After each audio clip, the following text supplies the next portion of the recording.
Assalamualaikum, selamat datang di channel Radial ID. Kali ini di video Easy Branding kita akan bahas nih bagaimana cara mencari market yang potensial. Tapi sebelum kita lanjutin, jangan lupa subscribe channel ini untuk dapatkan konten menarik seputar branding. Siapa sih yang gak mau produk jualannya laku keras? Gak ada yang gak mau. Tapi gimana caranya menemukan produk yang mudah dan cepat lakunya? Nah, itu dia yang pasti semua orang mau tahu. Tentu ada resep dan step by step gimana caranya kita bisa punya prediksi sederhana sehingga ketika produk di launching bisa laku keras. Tapi namanya rezeki tetap gak ada yang 100%. Namanya juga manusia, tugasnya berusaha dan ikhtiar. Dan nyari market yang potensial itu juga bagian dari ikhtiar, biar gak salah jalan. Sebelum kita bahas caranya, gimana kalau kita sepakati dulu definisinya? Market potensial bisa kita artikan sebagai market yang memiliki potensi transaksi yang tinggi. Artinya ada banyak transaksi yang bisa kita generate kalau bermain di kategori market itu. Brand yang bermain di sana pun punya peluang untuk cepat bertumbuh karena marketnya memang butuh. Oke, itu tentang definisi market potensial, biar nggak kepanjangan ya. Tentang gimana caranya mencari produk potensial, sebenarnya kuncinya cuma satu. Buka mata lebar-lebar, baca tren, baca situasi.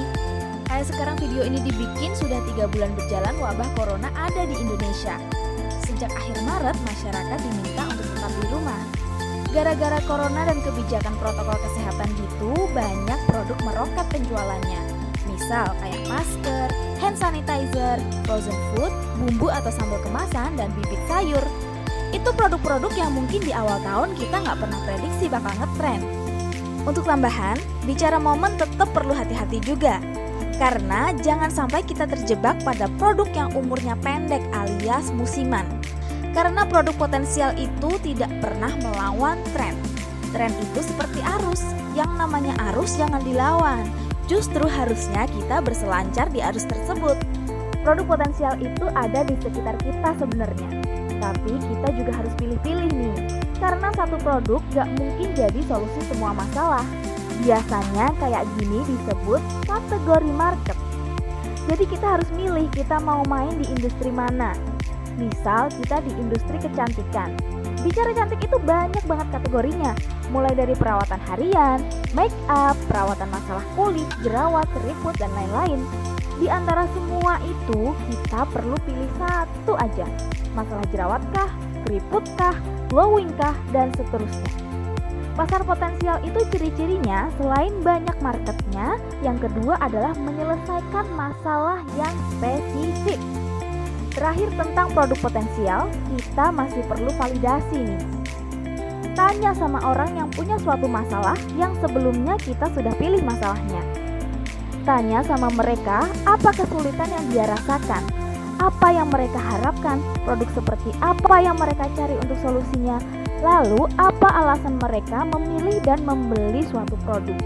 Kalau misalnya Anda tanya ke minimal 20-30 orang aja, tapi orang yang punya masalah spesifik tadi ya. Dari hasil jawaban tersebut Anda jadi tahu apa yang diinginkan market, apa masalahnya, apa kebutuhannya, dan apa alasan mereka memilih satu brand tertentu. Dari sana kamu bisa mengambil keputusan, apakah market ini cukup menarik untuk dimainkan? Itu terserah kamu. Oke, mungkin sekian dulu video kali ini. Like kalau kamu suka video ini, jangan segan dislike kalau kamu gak suka, tapi tinggalkan saranmu di kolom komentar. Subscribe plus aktifkan notifikasi channel ini agar kamu tidak ketinggalan video Easy Branding berikutnya.